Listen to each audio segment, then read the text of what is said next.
Welcome back to Punk Rock Theologian. Today, I'm not really sure what to call our topic except maybe like time. Let me explain. I love this time of year. The weather is like my favorite. When it's cool outside, dressed like this, wearing maybe a light sweatshirt or something, getting out, taking walks in the neighborhood, whatever it might be. I love this kind of stuff. And we always seem to find ourselves saying like, oh, better make the most of this while it lasts, because there's only going to be so many more of these days before things get cold and gray and dreary for the winter and stuff. We've been doing it for months already, because at the end of summer, we had like our last couple times out on the lake with a friend's boat and being there and saying, enjoy this while it lasts, because the weather's going to start getting cooler and we won't be out here. And then you get to this time of year and I'm doing campfires in the backyard and going, boy, enjoy it while it lasts, because there's not going to be much more of this. And especially back when I lived up north, it would be this kind of weather and then it would turn all gray and cold and miserable for a while, and then you'd get a round of some really nice, beautiful, warm days. Better get out there and enjoy it while it lasts, because it's not going to last long. I'm not sure how many rounds of this I've been through, like even over the years, much less just in a single year, before I finally realized how much this totally echoes the words of Jesus. In Matthew 16:3, he said, "You know how to interpret the weather signs in the sky, but you don't know how to interpret the signs of the times." He was talking about the exact same concept, this idea that there's only so much time. Things are about to change, and we need to make the most of the time we have right now. It's not like this is the only time that ever came up. This is all through the New Testament. Ephesians 5:15-16. Act like people with good sense and not like fools. These are evil times, so make every minute count. 1 John 2:18. Children, this is the last hour. You heard that the enemy of Christ would appear at this time, and many of Christ's enemies have already appeared, so we know the last hour is here. One of my favorites is 1 Corinthians 7:29. My friends, what I mean is that the Lord will soon come. Some translations include a footnote on that verse, that phrase will soon come can also be translated as there's not much time left, or the time for decision comes quickly.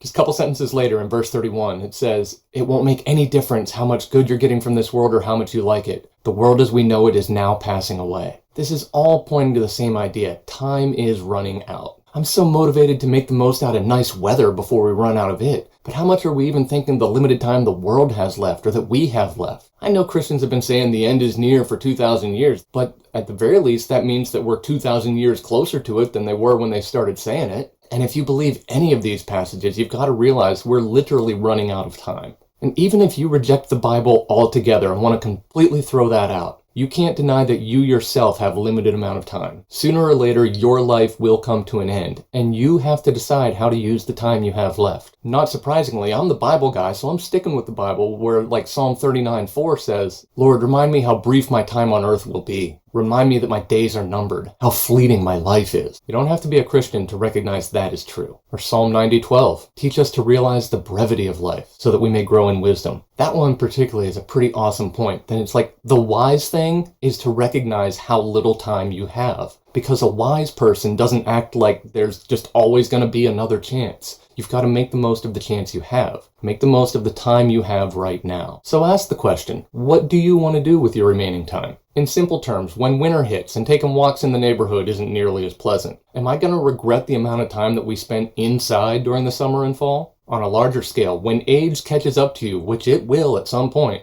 and your health and strength inevitably start to fail, are you going to lament the amount of time you devoted to your career and your hobbies and entertainment? I'm not saying any of those are bad things. I am very much in favor of all of them. But you have a limited amount of time. It's the most precious resource there is. It's the one thing you can never get more of. And so whatever looks like life to you, whatever matters, now's the time to do it. Every one of us is running out of time. This isn't all skate. This is not just for the Jesus people. We are all running out of time. Personally, I believe the entire world is running out of time. But I don't see that as a sense of fear, more just the idea that limitations bring clarity. There's a thought exercise. I first learned it from John Maxwell. I'm not sure it's original to him. But the idea of assume that you only have 6 months left to live, for whatever reason, doesn't matter. But if you have 6 months left on planet Earth, what suddenly feels urgent? What is the thing that you've just never been quite getting around to it, or that thing that you've always wanted to do, but you keep putting it off? If you know there is a fixed limit, if you knew when it was and exactly how much time you had, what are the things that you do not want to leave undone? Now is the time to do them. For those of us who follow Jesus, this is especially imperative. He told us to tell the world about him. He told us to reach the people around us. That's what we need to do. We can't waste time fighting over Bible translations or what this one verse might mean,